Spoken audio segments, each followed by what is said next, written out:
Hello everyone, welcome back to my another mini blog. তো আজকে আমি তোমাদের সাথে শান্তিনিকেতন ডে টুরটা শেয়ার করছি। গতকাল ঘুরে এসে ঠিক করে রেখেছিলাম আজ কোথাও বেরোনোর আগে সুইমিং পুলে নামবো, তাই আর দেরি না করেই ব্রেকফাস্ট সেরে নেমে পড়লাম। এরপর সুইমিং পুলে কিছুটা সময় কাটিয়ে আর কিছু ছবি ভিডিও নিয়ে চলে এলাম রুমে আসতে না আসতেই দেখি গতকালের মতো টোটোওয়ালা আবার 1 ঘন্টা আগে এসে হাজির। তাই তাড়াতাড়ি করে মেকআপ সেরে রেডি হয়ে নিলাম।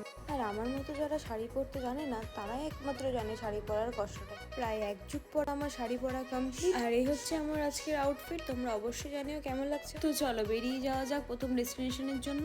তো আজ আমরা প্রথমে চলে এসেছি বোলপুর থেকে প্রায় 10 কিলোমিটার দূরে কঙ্কালীতলা মন্দিরের গেটের সামনে এরকম প্রচুর দোকান পেয়ে যাবে। আর আমরা একটা 50 টাকার ডালি নিয়েছিলাম। যেহেতু আমরা অনেকটা বেলা করে এসেছিলাম তাই মন্দির প্রায় পুরোটাই ফাঁকা।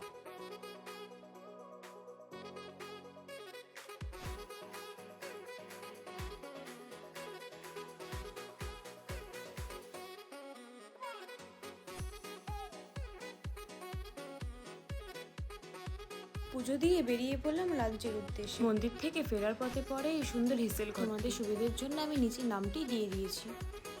আমরা নিয়ে নিয়েছিলাম দুটো ভেজ থালি, যা পার প্লেট 170 টাকা করে পড়েছিল। এরপরে লাঞ্চ সেরে কিছু ছবি আর ভিডিও নিয়ে আমরা বেরিয়ে পড়লাম আমাদের নেক্সট ডেস্টিনেশন সৃজনের উদ্দেশ্যে।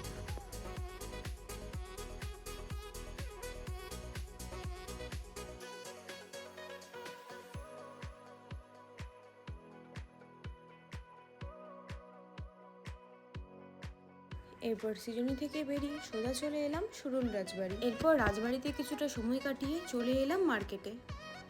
আর এখানে এসে কিছু খাওয়া দাওয়া করে মার্কেটটা ঘুরে দেখছিলাম। বেসিক্যালি এটা হস্তশিল্প মার্কেট।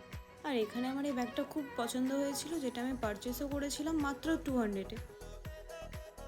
এরপর কিছু কেনাকাটা করে বেরিয়ে পড়লাম হোটেলের জন্য।